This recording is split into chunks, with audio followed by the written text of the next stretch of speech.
Hello, it is Throwback Thursday, October 27th, 2022. Steve Sipress here. And yesterday marked the 36th anniversary of the greatest comeback in World Series history. It was the bottom of the 10th inning of Game 6 of the 1986 World Series. The Mets' first two batters got out. They were down by 2 runs, 2 outs, nobody on, 1 out away from handing the Boston Red Sox their first World Series championship in 68 years, since 1918. The Red Sox, the last time they had won it before they won it, I think, in 2004. But at that point, the stadium was dead silent. I was there. I was in the mezzanine, as it was known, in Shea Stadium, which was the upper deck.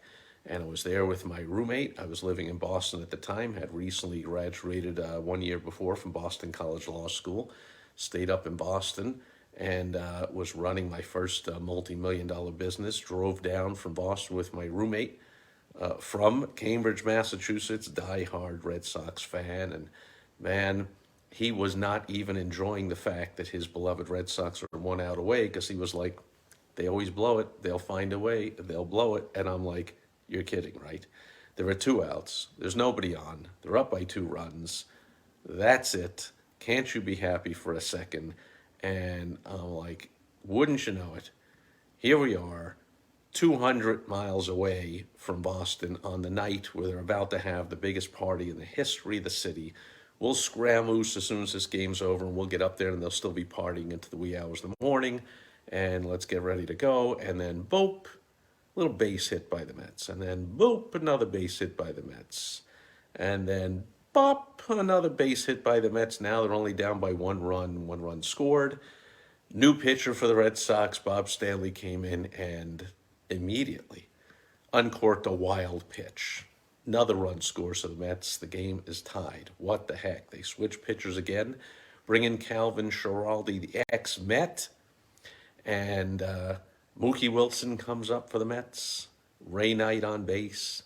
And it was like a 10 or 12 pitch at bat. I mean, he just kept fouling them off, fouling off, fouling off, fouling off. And then finally hits a little dribbler down the first base line right to Bill Buckner, who is one of the best hitters in baseball and consummate fielder, was constantly being brought in or replaced at the end of, now that I think about it, not a great fielder towards the end of his career. At that point, he was being replaced for a defensive replacement at that point in his career. But I believe later, the Red Sox manager said, yeah, that's what I did all season, but I wanted to leave him out there because we were about to win and he would get to celebrate with his teammates. And if I took him out, he'd miss the on-field celebration. And like, the what? Oh, you mean the on-field not celebration, because that ground ball went right through the legs of Bill Buckner. So instead of it being the easy 3rd out, tie game, we go to the 11th inning, anything can happen. Boom. Mookie Wilson makes it to first. Ray Knight comes around to score. And that stadium, I tell you, I thought there was an earthquake. I thought the thing was going to collapse. It was so loud. The stadium was shaking out of control. Just an amazing night. Just an amazing night. So I'm laughing because I remember it was a triumphant ride home for me, and it was fantastic.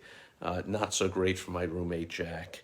Then the next day, Game 7, final game of the World Series, winner take all, got rained out, so we did not come back down again. We came back again the next day, and the Mets were down in that Game 7 again. They were losing, I think, 3-0 after 6 innings or so.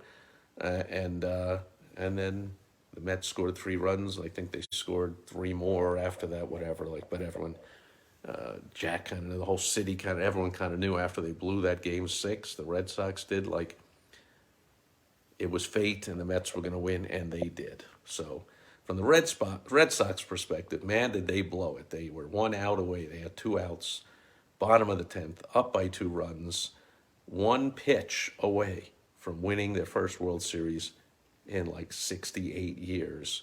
And wild pitch and error at first base and just craziness caused them to blow it. And then the Mets won again in the next game. And so from the Red Sox perspective, monumental blowing of the World Championship. From the Mets perspective, which in case you can't tell, with my ridiculous Mets Hawaiian shirt and my Mets hat and all kinds of Mets stuff I got all over the place that I thought I had put away for the winter.